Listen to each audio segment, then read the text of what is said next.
Mukesh Sharma uncle के बारे में जैसे हम सब जानते हैं कि वो कितना अच्छा काम करते हैं। मतलब मेरे डैडी जब छोटे थे तो उन्होंने मेरे डैड को बहुत सपोर्ट किया था एज अ चाइल्ड एक्टर। और आज भी मतलब इतने साल बीत गए हैं मेरे डैड के बचपन से अभी तक, लेकिन वो अभी भी फॉर एवर यंग है। उनमें कोई भी चेंज नहीं आया है और आज भी वो बहुत ज़्यादा सपोर्ट करते हैं बच्चों को और अलग अलग काम में उनको सपोर्ट करते हैं और काम करने के लिए।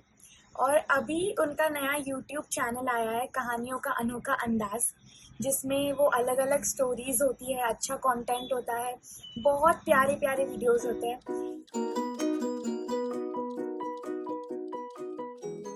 एक बार फिर स्वागत है आपका अनोखी और अद्भुत कहानियों के इस मंच पर। आज की कहानी है एक लकड़ी के कटोरे की।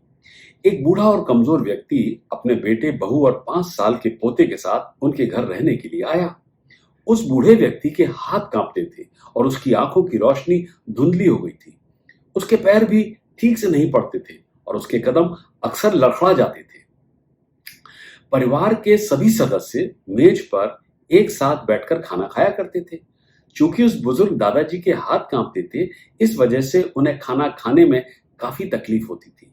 कभी चम्मच हाथ से छूट जाता और सब्जी जमीन पर गिर जाती थी, तो कभी दूध का गिलास कांपते हाथों से गिरकर मेजपोश को गंदा कर देता था। बेटा और बहू उस बुजुर्ग के रोज रोज के बर्तन गिराने और खाना गिराने से चिढ़ गए थे। हमें पिताजी के बारे में कुछ करना चाहिए, बेटे ने कहा। और फिर पति और पत्नी ने कमरे के कोने में एक छोटी सी मेज लगाई, जहां दादाजी को बैठाकर अकेले खाना परोसा गया और परिवार के बाकी लोगों ने उनसे अलग बैठकर रात के खाने का आनंद लिया। चूंकि दादाजी के हाथ से कांच के 2 एक बर्तन टूट गए थे, इसलिए अब उनका भोजन एक लकड़ी के कटोरे में परोसा गया। कभी कभी खाना खाते हुए अगर दंपत्ति की नजर दादाजी पर पड़ी, तो उन्होंने देखा कि दादाजी खाना तो खा रहे थे, मगर उनकी आंख में 1-2 आंसू भी थे। फिर भी उस दंपत्ति पर इसका कोई असर नहीं हुआ और जब भी दादाजी ने एक चम्मच या भोजन गिराया, तो उनके पास दादाजी के लिए सिर्फ तीखी नसीहतें ही थी। उस दंपत्ति का 5 साल का एक बच्चा भी था। उसने ये सब खामोशी से देखा। एक दिन शाम होने पर पिता ने देखा कि उनका बेटा फर्श पर लकड़ी के साथ खेल रहा है। उसने बच्चे से प्यार से पूछा, तुम क्या बना रहे हो? बच्चे ने जवाब दिया, ओ, मैं आपके और मम्मा के लिए एक लकड़ी का कटोरा बना रहा हूं। जब मैं बड़ा हो जाऊंगा ना, तो आपको इसमें खाना खिलाऊंगा। और मुस्कुराता हुआ वो 5 साल का मासूम फिर काम पर लग गया। भोले भाले बच्चे के सरल शब्द माता पिता को तीर की तरह लगे। वे अवाक रह गए। उनकी आंखों से आंसू बहने लगे। हालांकि किसी ने एक भी शब्द नहीं कहा, मगर दोनों जानते थे कि क्या किया जाना चाहिए।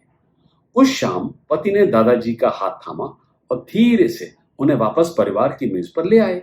अपने बाकी दिन दादाजी ने परिवार के साथ ही भोजन किया और अगर किसी कारणवश दादाजी के हाथ से कभी चम्मच छूटा या दूध गिरा या मेजपोश गंदा हुआ, तो ना तो पति ने और ना ही पत्नी ने इसकी कोई परवाह की। कहानी खत्म। देखें क्या सबक सिखा गई ये मासूम सी कहानी। यही कि बच्चे उल्लेखनीय रूप से चीजों को जल्दी समझ जाते हैं। उनकी आंखें देखती हैं, उनके कान सुनते हैं और उनके दिमाग उन संदेशों को लेकर अपने अंदर ग्रहण कर जब्त कर लेते हैं।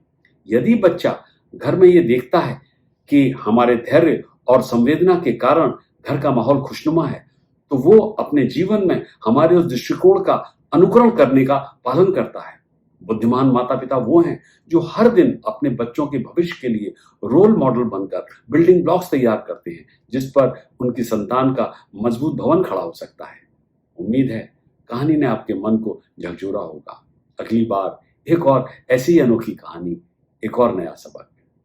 भाई आप सबको रिक्वेस्ट करती है कि अभी जाके सब्सक्राइब करो, लाइक करो, शेयर करो। अभी करो, वरना मेरे को मुकेश अंकल की डांट सुननी पड़ेगी। चलो जाओ, अभी बहुत हो गया वीडियो। लाइक शेयर सब्सक्राइब, कहानियों का अनोखा अंदाज।